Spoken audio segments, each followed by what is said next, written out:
So, I welcome you again to Bataan Nuclear Power Plant, and we are in the west coast of Morong, Bataan.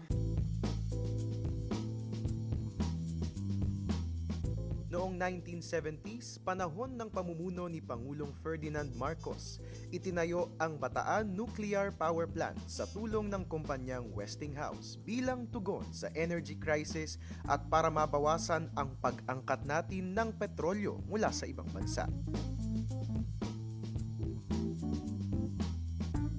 Ngunit ang plantang ito ay natigil ang operasyon dahil sa pagkakasuspinde ng kontrata nito noong Mayo 1986 at nilagay ito sa preservation mode sa pangangalaga ng National Power Corporation o NAPOCOR. At noong taong 2011, nagdesisyon ang NAPOCOR na buksan ito sa publiko na nais makita ito.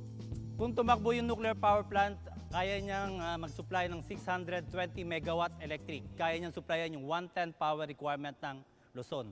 Para masigurong ligtas ang mga operasyon ng planta, dating itinayo ang isang environmental laboratory sa West Nook Beach na napapaloob dito sa Bataan Power Plant Complex.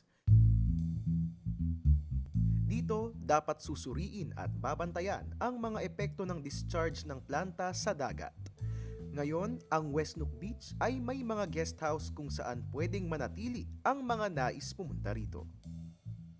Now, this is the process of the nuclear power plant, of the Bataan Nuclear Power Plant. The red color is the nuclear system side. May tubig po ito na pinapakulo, iniinit nung reaction, nung chain reaction. The water here will be heated to 320 degrees centigrade to boil the secondary water. Ito po ngayon ang magpuproduce ng steam, magpapaikot ng turbina, and in the generator from mechanical energy to electrical energy, magpapailaw sa atin. Ang nuclear power plant ay gumagamit ng uranium ore na lumilikha ng 9 grams ng oil at 3 tons ng coal na kayang mag-supply sa isang bahay ng 350 kilowatt per hour na kuryente sa loob ng 9 na buwan. Ang isang advantage ng paggamit ng nuclear energy ay kakaunti lang ang carbon dioxide emission nito na isa sa mga sanhi ng pagkasira ng ozone layer. Sabi nga po dito, kung wala nga daw pong nuclear power plant all over the world, 10% ang increase ng CO2 emission sa atmosphere.